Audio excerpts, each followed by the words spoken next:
de vocês. Fala, meu amigo, boa noite. Boa noite, Bruno. Tudo Mais uma bom? vez, tudo bom?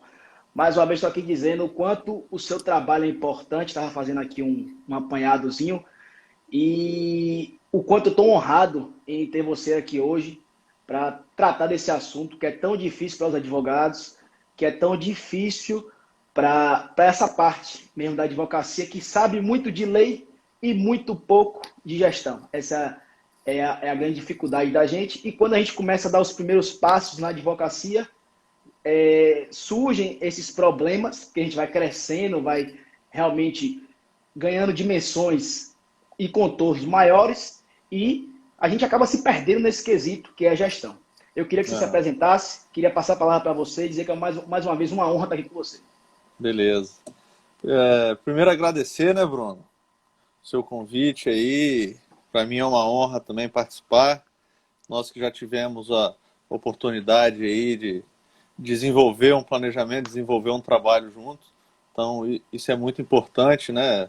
Para mim, a melhor propaganda que existe é quando eu tenho um cliente que eu ajudei a construir alguma coisa na área de gestão e faz propaganda disso, né? Então, assim, para mim é uma honra, né, estar aqui participando com você e poder ajudar também o pessoal que está nos assistindo agora, que possa nos assistir depois, que a gestão vem para ajudar, que ela não precisa ser vista como um bicho de sete cabeças, com algumas ferramentas, né, e disciplina, que é muito importante, né, você consegue aí extrair, né, bons resultados aí de que algumas ferramentas de gestão podem te auxiliar no seu dia a dia da advocacia.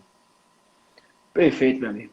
Perfeito. Eu sou realmente a prova viva de que a gestão funciona.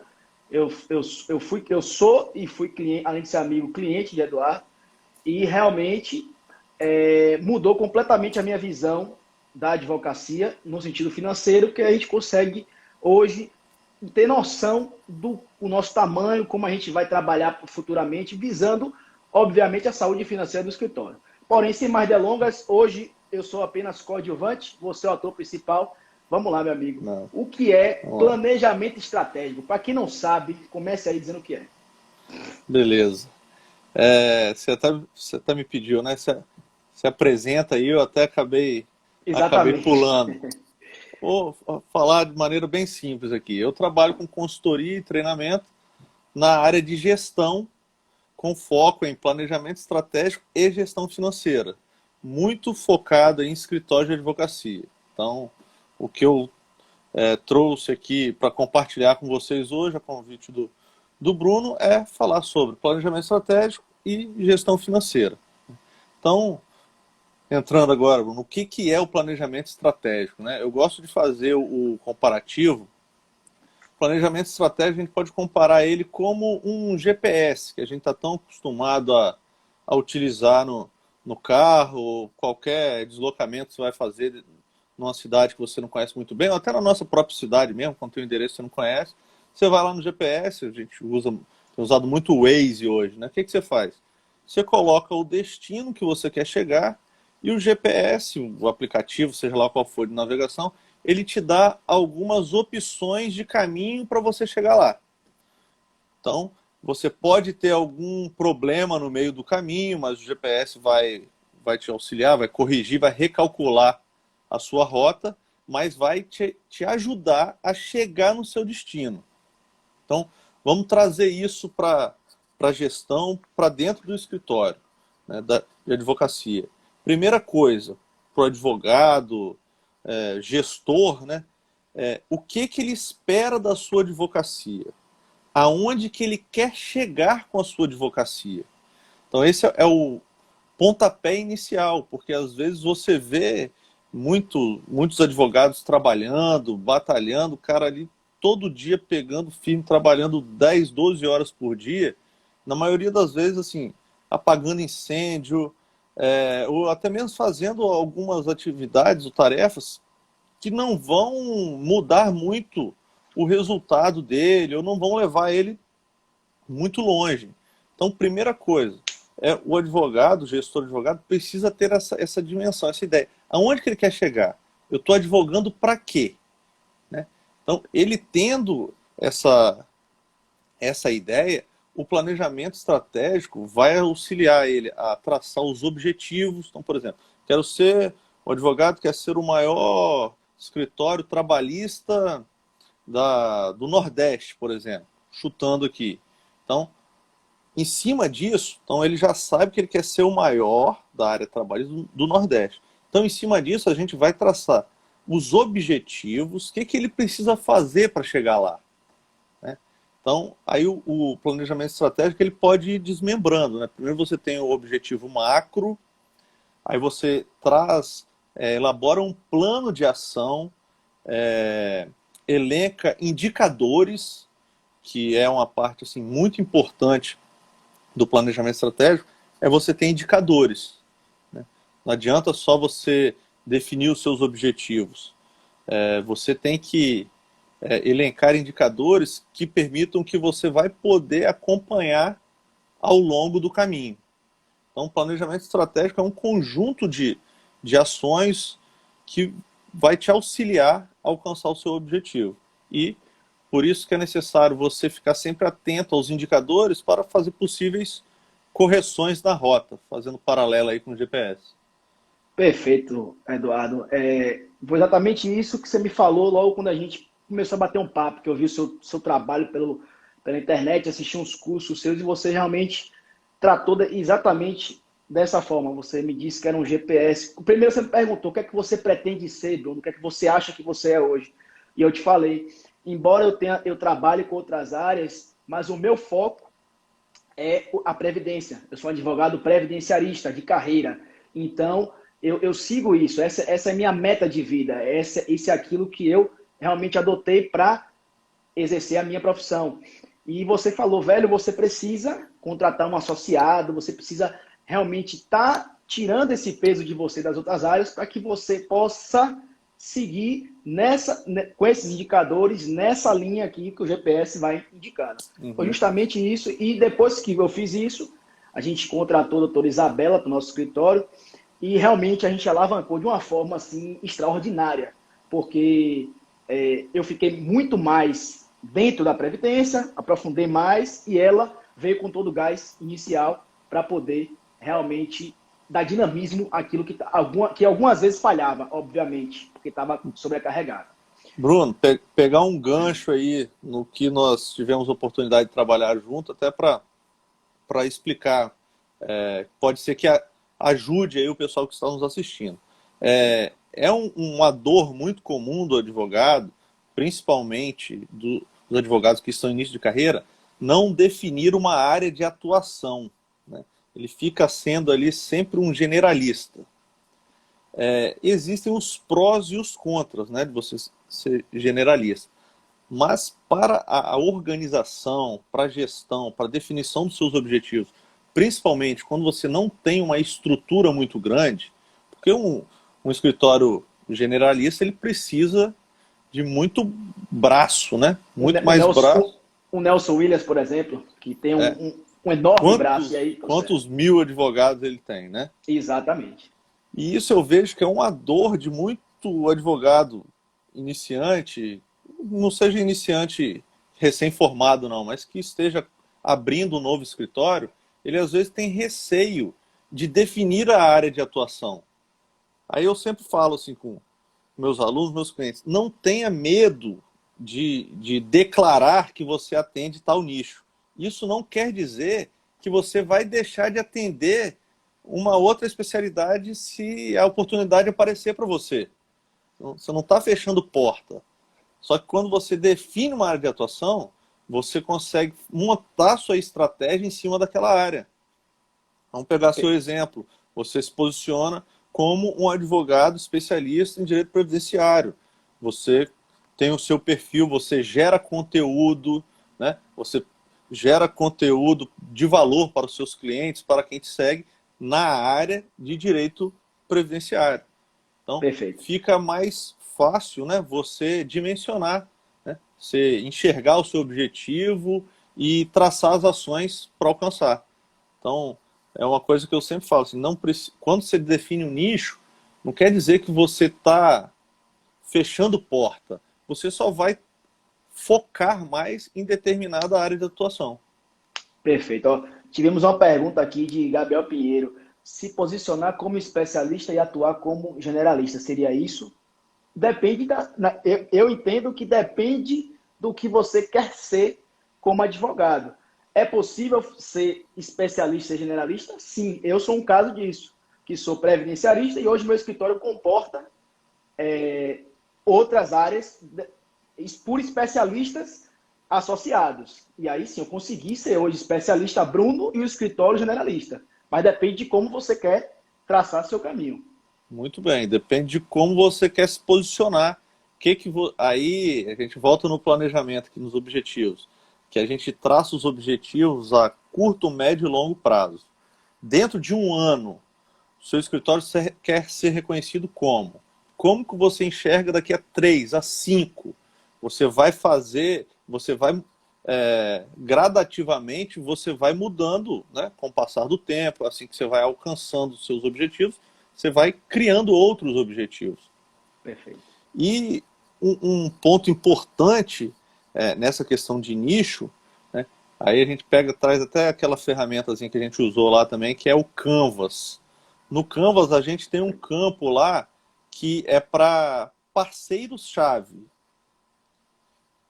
Dentro do parceiro-chave, você pode ter ali algum amigo, algum parceiro de negócio que é de outra especialidade. Então vamos supor que chega aqui para o Bruno uma demanda, vou chutar aqui, Bruno, penal. Vamos supor que o Perfeito. Bruno não tem conhecimento, não se sente à vontade para desempenhar um bom trabalho na área penal. Só que o cliente já é do Bruno. Chegou lá, o cliente pediu para o Bruno ajudar a resolver.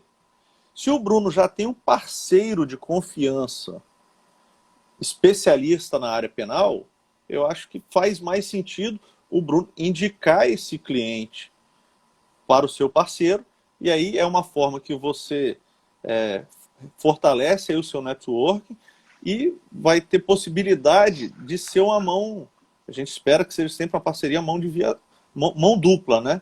Do mesmo Perfeito. jeito que você vai indicar para alguém, essa pessoa futuramente tendo uma demanda previdenciária que chegou nele, vai indicar para o Bruno.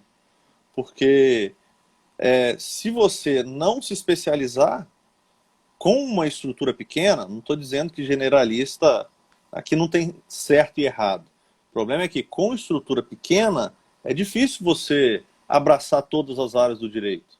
Perfeito.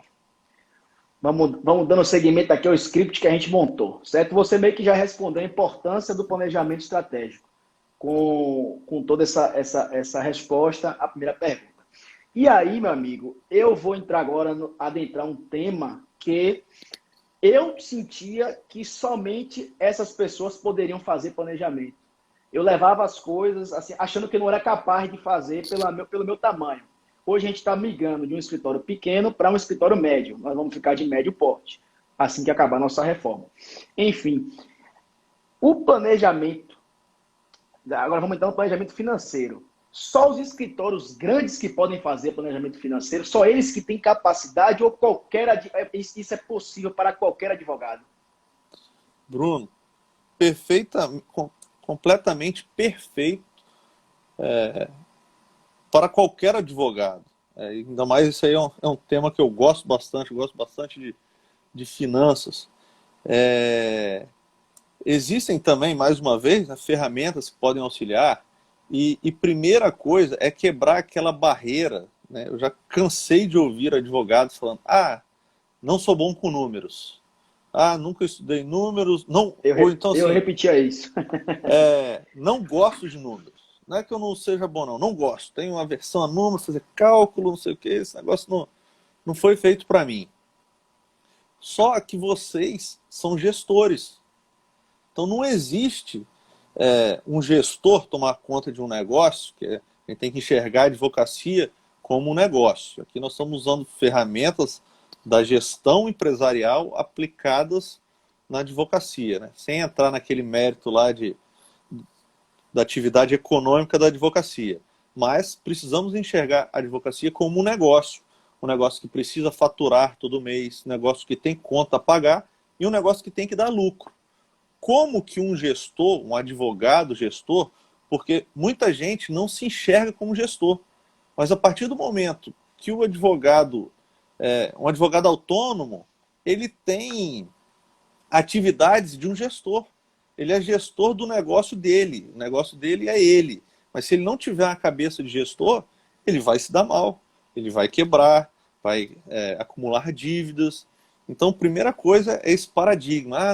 Não gosto de número, não levo jeito para mexer com finanças. Então, primeira coisa, assim, finanças tem que ser vista por todos os advogados. Excelente. Tenório, meu amigo, dentro ainda desse tema, me explica a importância do planejamento financeiro, que muita gente desconhece, né? Vou fazer o planejamento para quê? O que é que ele vai me dar de positivo? Eu vou perder esse tempo do meu mês? Ou em que frequência eu vou fazer? Qual a importância dessa ferramenta para o advogado, seja ele sociedade, seja ele autônomo, seja ele em parceria, enfim, para o advogado, qual a importância do planejamento financeiro? Beleza. Primeira coisa, Bruno, é fazer uma separação das finanças do escritório ou da advocacia, seja ele um advogado autônomo ou um advogado com a sociedade, das finanças pessoais. Não tem como você crescer se isso estiver misturado. Perfeito. E todos nós estamos cansados de saber que o início, 99% dos advogados que iniciam na carreira da advocacia recebem na própria conta. O cara até abre um escritório, assim, ele tem um sócio, começa até de forma informal, não é nem uma sociedade ainda registrada na OAB, mas ele já começa a advogar. Então, se começa a advogar, começa a ter receita e começa a ter despesa.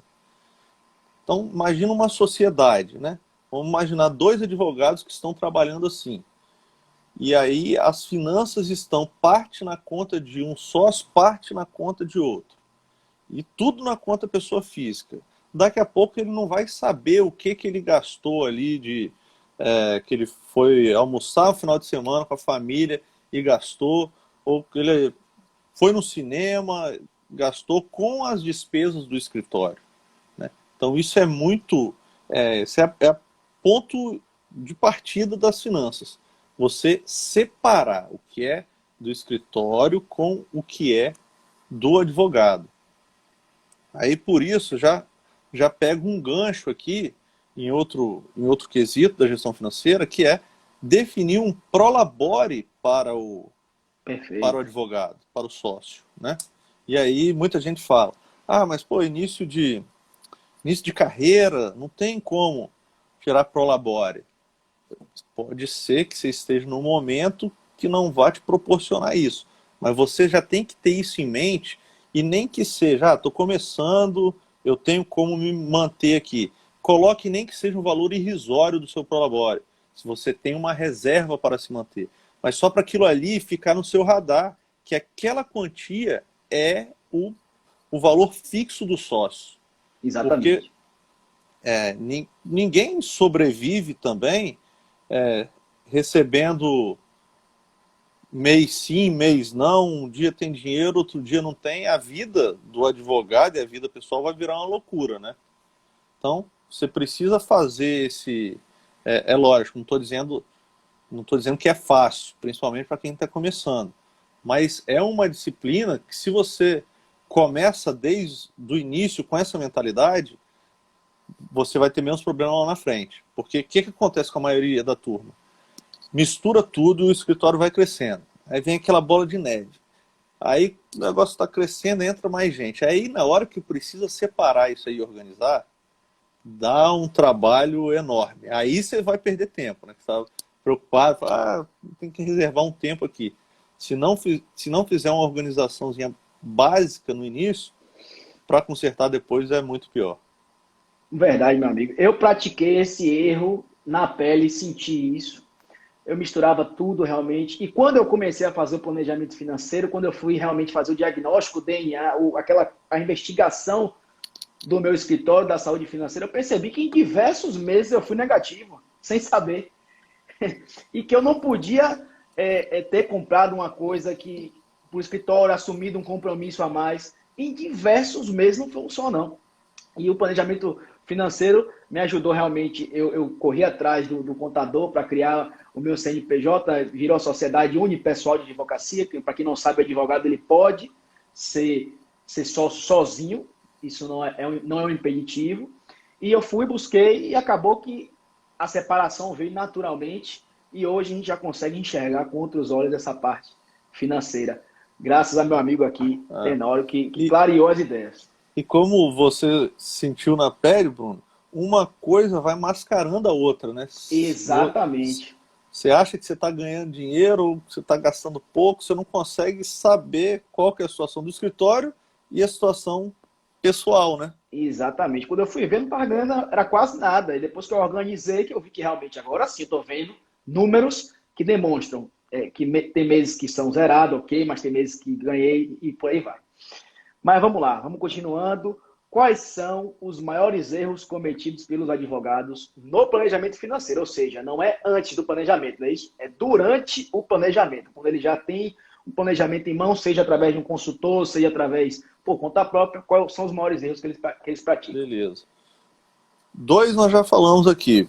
O principal, misturar finanças pessoais e finanças do escritório. Acho que esse é um erro fatal, né? Outro erro muito comum é a formação de preço, né? Eu vejo, tenho vários embates aí com advogados que acham que não precisam calcular o seu preço de venda do serviço. Muita gente fala, não, tenho que pegar o valor da tabela de honorários da OAB. Não preciso fazer mais nada. E isso, para gestão, isso é muito ruim, né? Quem faz isso não faz gestão. Você pode até cobrar o valor que está na tabela de honorário, mas você precisa saber quanto que vale a sua hora e quanto que você... Aí a gente faz uma ligação aqui com o prolabore, né? Que seria outro erro. Não definir prolabore para o advogado. Se você tem um prolabore, você tem ali quanto que você deseja tirar por mês e você tem que usar isso aí para saber qual que seria o valor mínimo que você deveria cobrar. Saber, ó, se eu cobrar menos do que isso aqui, vou levar prejuízo, ou então, se eu cobrar determinado valor aqui, eu vou ter tantos por cento de lucro. Então, eu acho que o advogado ele não pode assim só fechar os olhos e ir direto na tabela de honorários da OAB. Não estou dizendo que tem que cobrar a mais nem a menos, mas ele precisa saber quanto vale a hora dele. Até porque a OAB ela é uma tabela generalista, né? Não reflete a realidade do seu escritório. Então, é óbvio que você não vai cobrar algo que não seja dentro dos padrões de ética, moral, enfim, que a OAB preconiza, mas você também não vai cobrar nada que seja irrisório ao ponto de você trabalhar de graça. E você, Bruno, como um gestor, um advogado, que você já está no mercado aí faz tempo, isso faz diferença numa mesa de negociação. Você saber até quanto você pode chegar no seu preço, até onde você pode ir. Então, a gente não pode assim, vou só seguir a tabela da OAB. Não. Esteja sempre consultando ela, mas tenha os seus controles. E aí, sem controle financeiro, você não consegue fazer essa análise. Então, mais uma importância, né, do controle financeiro. Você precisa saber lá quais são as suas despesas fixas. E você tocou num ponto muito importante. Cada escritório tem uma estrutura diferente. A estrutura fixa do escritório do Bruno é diferente da estrutura fixa de diversos escritórios. Então, cada um sabe a conta que tem para pagar no final do mês. Exatamente. Peraí que teve uma pergunta aqui de Gabriel. O planejamento financeiro deve ser feito abarcando as metas de faturamento para curto, médio e longo prazo ou somente com as receitas já previstas? É uma pergunta interessante. Tá. O que que acontece? Na maioria, quebrando o paradigma também que planejamento estratégico financeiro é coisa para escritório grande, né? Então já passamos dessa fase. Porque Perfeito. advogado autônomo deve fazer planejamento estratégico e planejamento financeiro. O que acontece? Na maioria das vezes, não tem controle nenhum. O advogado não faz controle nenhum. Então, fica muito difícil ele já estipular as metas de faturamento dele para 2, 3, 4, 5 anos. Então, primeiro dever de casa, tipo, fazer ali uma previsão para um ano, no máximo. Então, se conseguir fazer a previsão de 12 meses para o seu primeiro planejamento, já está ótimo. O que acontece na prática? O que eu vejo na prática? A gente começa ali com certa dificuldade, levantando que tem 3 meses para frente. Então, começa no fazer uma previsão dos próximos 3 meses. E aí depois você vai esticando um pouco mais a corda. Mas o ideal, né, principalmente nos planejamentos que estão começando, você vai começar com 3, depois você vai passar para 6, até chegar em 12. 12 eu acho um bom número para você acompanhar, manter sempre atualizado, né? E você vai ter tempo ali para corrigir caso esteja fora aí das suas metas. Beleza. Surgiu mais uma pergunta aqui, a gente tem tempo ainda. Bastante, na verdade, estou aqui controlando aqui a risca. Como trabalhar a inadimplência no planejamento estratégico financeiro? Interessante também. Interessante. Primeiro, mais uma vez, a importância do controle, né? Às vezes a gente já tive oportunidade de fazer serviços em escritórios que eles nem sabiam qual que era o percentual de inadimplência. Então, como é que você vai agir? Tá tendo mais pergunta aí, Bruno? Depois você me Estou ajuda. vendo. Fique tranquilo. Como é que você vai agir se você não sabe nem qual é o seu índice de inadimplência? Primeiro ponto, né? E na gestão financeira eu sempre vou bater nessa tecla do controle. Se você não tiver controle, você não sai do lugar. Então, por isso, tem que ter aí a disciplina, que eu falei no início da nossa live. Além de tudo, disciplina. O que você pode fazer, né? A partir do momento que você já conhece, já sabe quem são os seus clientes inadimplentes, primeira coisa é negociar. E em muitas ocasiões, é difícil você chegar, a maioria dependendo do tipo de operação do advogado, e chegar e botar assim, vamos botar uma faca no pescoço do cliente. Você está me devendo, você tem que me pagar de qualquer jeito. Eu sempre prezo por uma negociação. Lógico que você tem assim, algumas etapas a cumprir. Primeiro você vai falar de maneira amigável, né? Tenta uma conversa, uma reunião. Teve jeito? Não.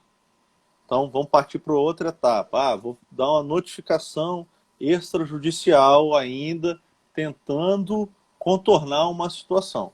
E, em último caso, que aí não tem jeito, porque a inadimplência é algo que foge muito do nosso controle, porque você não sabe da realidade financeira. Na maioria das vezes, você não sabe da realidade financeira do cliente, não tem como você obrigar a pagá-lo, a não ser fazer cumprir o que está escrito no seu contrato.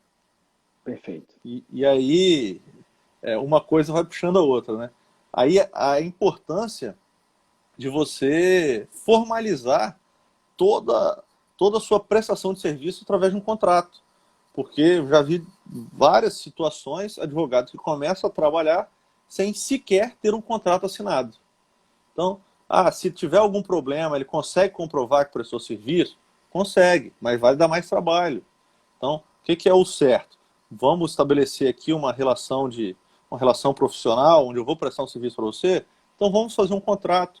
E lá no contrato eu já vou dizer, se o cliente atrasar, primeiro mês vai ser tanto de multa e tantos % de juros ao mês. E se você ficar tanto tempo inadimplente, eu vou deixar de atuar no seu caso. Né? Então, tem alguns dispositivos do contrato que você pode já utilizar para tentar prever esse problema de inadimplência.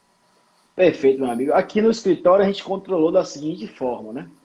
Não entra, em nosso escritório a gente só fecha, obviamente, a grande maioria dos contratos são do êxito. Esse a gente tem pouco problema. Mas para os contratos com honorários iniciais, a gente só fecha ou em cartão de crédito, se o cliente tiver cartão de crédito, porque a gente já tem a garantia de recebimento, ou no boleto. Só que o boleto a gente tem a gente está utilizando uma plataforma, vou fazer um merchan aqui, mas não ganho nada para isso, que é a Elevia, que ela é específica para advogados. Então ela te notifica quando o boleto vence, ela te informa se foi pago ou se não foi. E isso auxilia bastante, que a gente recebe por e-mail, pelo aplicativo, enfim. E você consegue, nessa mesma plataforma, cadastrar o número do processo, cadastrar o tipo de demanda. Então, você vai conseguindo ter esse controle, de fato, do que realmente está sendo pago e o que não está sendo pago. Então, melhorou bastante. A gente não está mais deixando solto essa questão, vamos deixar para amanhã, para depois, não. Teve inadimplência, você não vai pagar, não, tudo bem.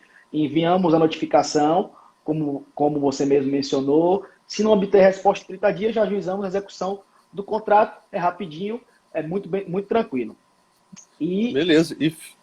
continue. Fica a dica aqui para o pessoal, né? Da Elevia, que é uma plataforma de pagamento, que eu também não ganho nada, não ganho merchan, não, mas eu sempre estou pesquisando ferramentas que podem ajudar o dia a dia de vocês, né?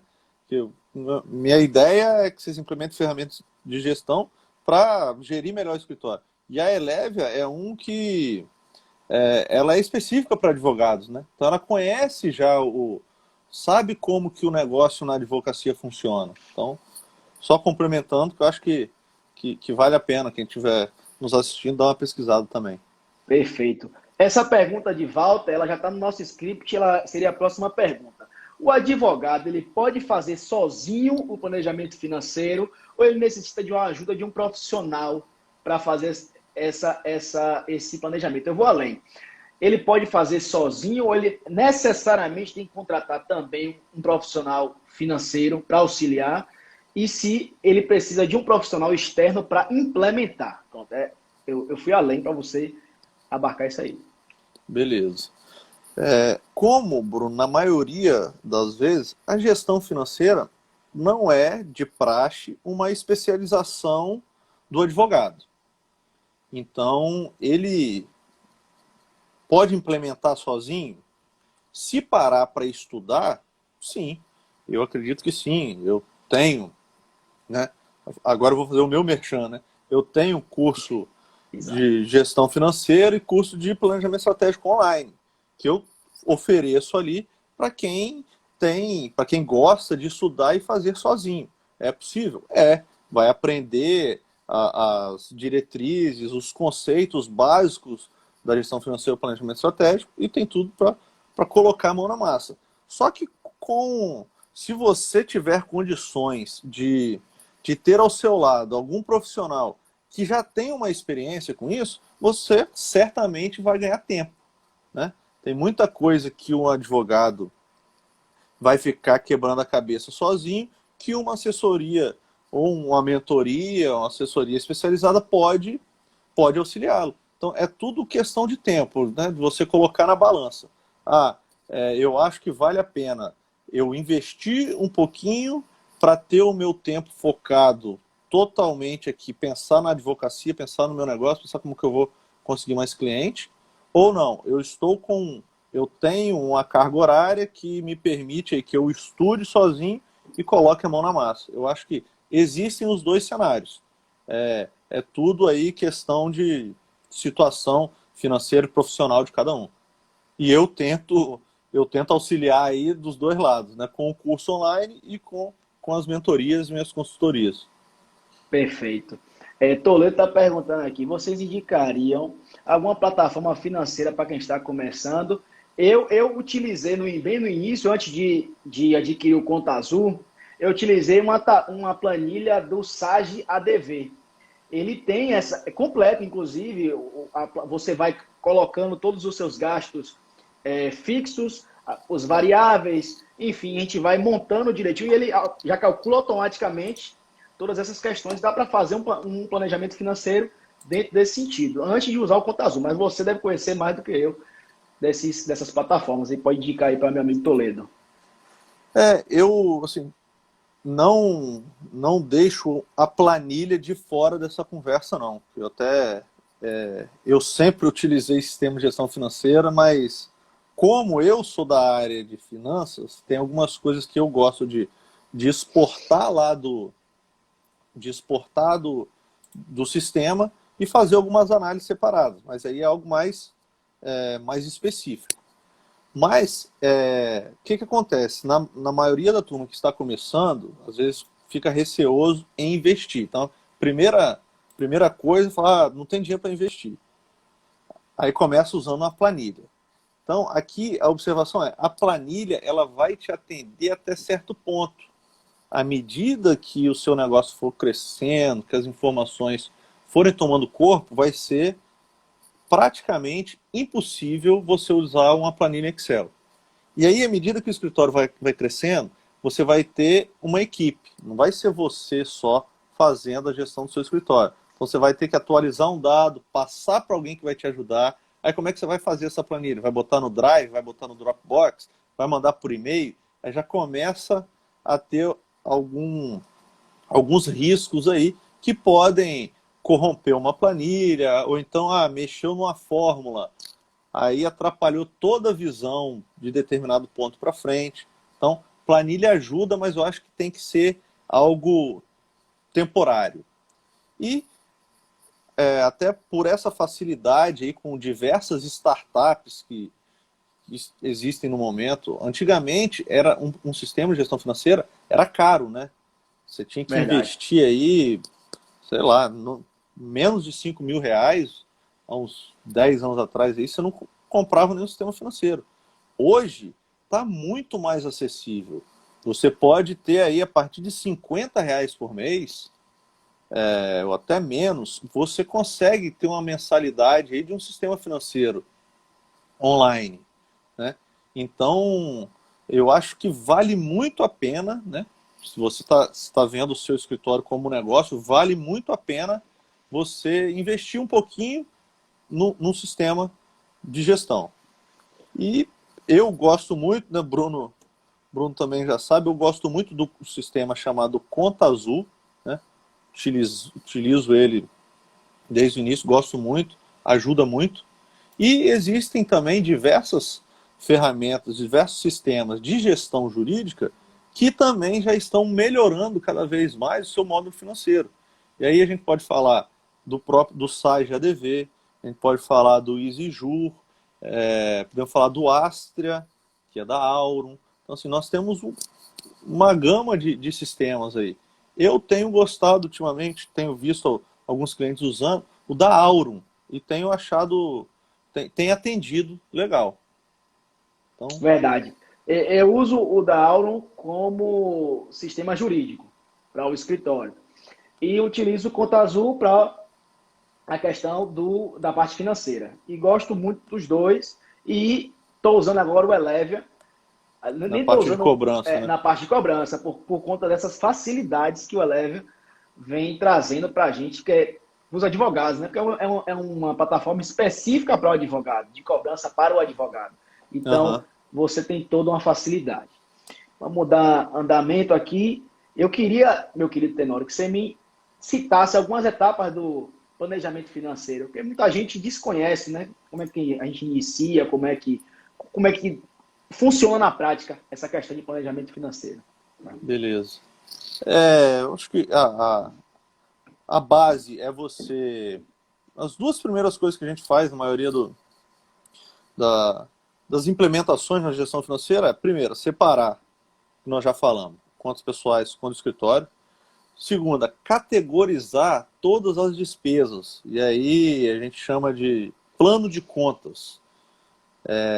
Existe o plano de contas contábil, né, que é aquele que o contador tem a obrigação lá, anualmente de elaborar.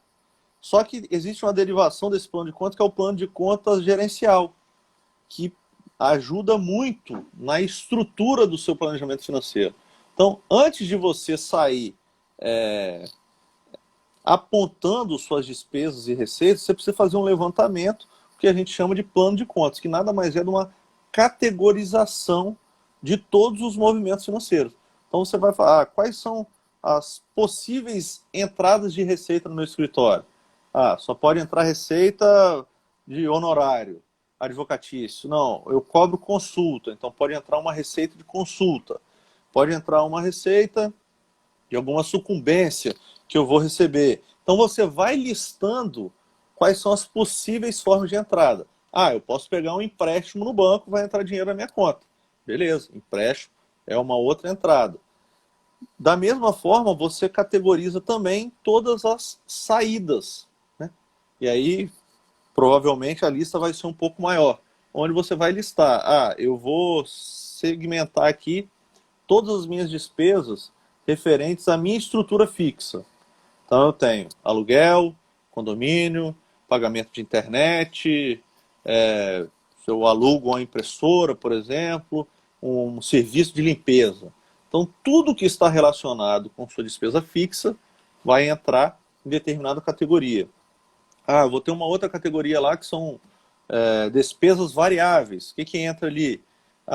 Pagamento dos impostos, por exemplo. Vou ter a DAS no meu Simples todo mês. É uma despesa variável. Se você tiver mais receita, você paga mais imposto. Então, vai ser categorizado ali como despesa variável. Então, primeira coisa, separa pessoal de profissional, faz a categorização e depois você parte para o planejamento em si. Você vai chegar, por exemplo, você vai separar ali custos fixos, custos variáveis e jogar isso aí, distribuir isso ao longo do tempo, que é aonde a gente chega aí na ferramenta da gestão, que para mim é que traz a melhor informação, que é o fluxo de caixa. A partir do momento que você distribui, você pega os seus custos fixos, distribui ele ao longo do tempo. Você pega suas previsões de receitas, distribui ao longo do tempo. Já calcula ali suas previsões de receitas, de despesas variáveis. Então, a partir do momento que você distribuiu essas informações ao longo dos meses, você vai conseguir ter a projeção do seu saldo bancário. Você chegar, daqui a 6 meses, por exemplo, se tudo continuar de acordo com a minha previsão, o escritório vai ter tantos R$ 1.000 de caixa. Ou então vamos para um exemplo não tão positivo assim, que seja ruim. Você traçou o seu fluxo de caixa e detectou que daqui a 6 meses, se tudo continuar como está hoje, daqui a 6 meses você entra no negativo. Você passa a precisar de dinheiro, você passa a dever, você não vai ter dinheiro para pagar o seu aluguel, seus funcionários, por exemplo. Então você tem 6 meses para tentar corrigir essa situação. Então por isso a importância do planejamento. E todo mês que você vai atualizando ali, você vai ajustando. Essa previsão aqui está mantida. Esse cliente aqui, ele antecipou algum recebimento, ou não, esse contrato foi cancelado. Você vai lá, tira do seu fluxo de recebimento. Então, por isso a importância. Isso vai te dar uma visão sensacional de previsibilidade da sua advocacia. Exatamente isso que aconteceu comigo. Na verdade, eu ainda vou além. Te traz a visão prévia do que você era, do que você traz a visão atual de onde você está e lhe dá a visão futura para onde você quer chegar, onde você pode chegar. É interessante o planejamento financeiro também, porque ele te dá também as balizas para você fazer um plano de captação também, de como você vai diversificar o seu orçamento do escritório. Então, foi essencial para a minha carreira como advogado, esse curso da Duolinha. Não estou fazendo merchan porque Eduardo está aqui na minha frente, não. É porque ele desmistifica esse terror, esse bicho de 7 cabeças que as pessoas colocam por trás de um planejamento. Ele traz esse jeito dele aí bem tranquilo de falar e tal, ele traz também nas aulas dele. Então, você começa a enxergar por outro viés, você fala assim, é capaz, é possível que eu faça também. Então, foi a partir, eu assisti primeiro 3 aulas gratuitas e comprei 2 cursos, o de planejamento estratégico e o outro de planejamento financeiro, e para mim foi um divisor de águas na advocacia. E aproveitando esse gancho, Bom. eu queria que você me desse, Tenório, aproveitando esses 10, 15 minutos finais, uma dica para aqueles, uma dica ou mais, dicas se você se sentir confortável, para aqueles advogados que ainda não iniciaram o planejamento financeiro, o planejamento estratégico. Beleza. Bruno, primeiro, até, desculpe aí se estiver sendo repetitivo. Ferramentas de gestão servem para negócios de qualquer tamanho. Então, advogado, se for um advogado autônomo, precisa implementar ferramentas de gestão para ter uma prosperidade no seu negócio. Senão, muito provavelmente, você vai se enrolar, vai acabar acumulando dívidas, podendo chegar até uma falência, porque é muito fácil você gerir um negócio quando você tem dinheiro entrando. Né? Perfeito. Muita gente, muitos advogados passam um bom tempo sem se preocupar com gestão financeira porque tem dinheiro sobrando no caixa do escritório. Então, eles vão ali. Eu conheço diversos casos como esse. Advogados, a turma mais antiga de mercado, que nunca implementou uma ferramenta de gestão até passar por uma dificuldade. Então, o cara vai levando... tudo que ele faz na advocacia está sendo suficiente para ele levar uma boa vida. Só que aí chega a pandemia, chega o coronavírus, para tudo. Para tudo, o cara começa a ter uma dificuldade nos seus recebimentos, cliente atrasando, cliente cancelando o contrato, e ele não tem conta, não tem dinheiro para pagar as despesas do mês seguinte. E aí ele se vê naquela situação assim, e agora? Aonde que eu corto no meu escritório? Ele tem uma dificuldade enorme para começar isso, uma vez que ele não tem controle nenhum. Então, quando o cara está na crise, com a faca no pescoço, fala, tenho que organizar, agora tenho que organizar. E aí pode ser tarde. Né? Pode ser que dê tempo, você se organiza, recupera, e pode ser tarde para o negócio. Né? O tempo pode passar e seu negócio pode ruir e falir. Né? Então, a falta de controle traz esse prejuízo. Imagina você passar por um momento de crise, você tem que diminuir, você tem que cortar, mas se você não tem nenhum dado para analisar, você vai cortar o quê? Né? Você preciso reduzir despesa. Reduzir despesa de onde? Você não sabe nem para onde está indo o seu dinheiro. Então, essa é um conceito que a gente tem que quebrar de achar que gestão é para escritório grande. Planejamento estratégico é só para escritório grande. Não. Pegue as ferramentas de gestão. Você vê, eu posto direto lá várias ferramentas que eu uso para implementar gestão financeira, gestão e planejamento estratégico. Tenho certeza que cada um de vocês aqui consegue tirar algum proveito dessas ferramentas. Verdade. Vai aplicar e vai tirar alguma coisa útil. Então, as dicas que eu dou assim, façam o planejamento estratégico, deem valor para o planejamento. Nós, temos a cultura, nós brasileiros temos a cultura de planejar pouco. Né? Então, de dar sempre um jeito. Começa a fazer primeiro para planejar depois. E isso, você pode investir muito tempo e dinheiro sem planejamento, você sai fazendo sem planejar, que pode ser um desperdício lá na frente. Gastei tanto tempo investindo dinheiro e minha força de trabalho nisso aqui, e agora eu vi que não deu certo. Se eu tivesse parado um pouquinho lá atrás, feito o meu dever de casa, planejado, analisado o cenário, analisado meu público-alvo, eu não gastaria tanto esforço, talvez tanto dinheiro assim. Então, foi o que aconteceu comigo, desculpa interromper. Eu passei 3 anos achando que estava ganhando dinheiro, fazendo coisas que sempre ruíam, e se eu tivesse feito planejamento, eu estaria muito melhor hoje. Mas tudo no seu tempo. Então, tem 2 anos que eu sei o que realmente enxergar minha advocacia financeira, vamos dizer assim. É. Você, Bruno, o que aconteceu com você é o que acontece com a maioria. Aprende na dor. Aprende Exatamente. errando. Né? Então, o que eu tento trazer, né, com o meu serviço é auxiliar vocês a ter um caminho menos tortuoso, aí, mais tranquilo. E aí você Verdade. me lembrou, contar uma historinha rápida aqui que você me lembrou. Fui dar uma consultoria uma vez a um cliente que vivia dizendo que ele não tinha salário, não tirava nada do escritório. Não, para trabalho demais, trabalho 10, 12 horas por dia e não tiro nada. Desse jeito não dá, não sei o quê, não dá, não dá, não dá. Aí beleza, eu comecei a fazer o diagnóstico financeiro do cliente. Comecei a ver que aí ele caiu naquele primeiro erro que eu falei umas 10 vezes já aqui de finanças pessoais misturadas. Aí você vai pegando. Financiamento do carro, quem pagava era o escritório. Financiamento do apartamento, quem saía da conta do escritório. Compra do supermercado, saía da conta do escritório. Lazer no final de semana, saía da conta do escritório. Tudo era da conta do escritório. Eu falei, pô, cara, você tá ganhando muito. Isso Né? que eu ia falar, você está tirando tudo. Você tá com um excelente salário. Fica com essa conversa fiada aí, que não tiro nada Verdade. do escritório. Mas tudo que ele faz, viagem pro exterior, conta lá Do escritor. pro financeiro do escritório.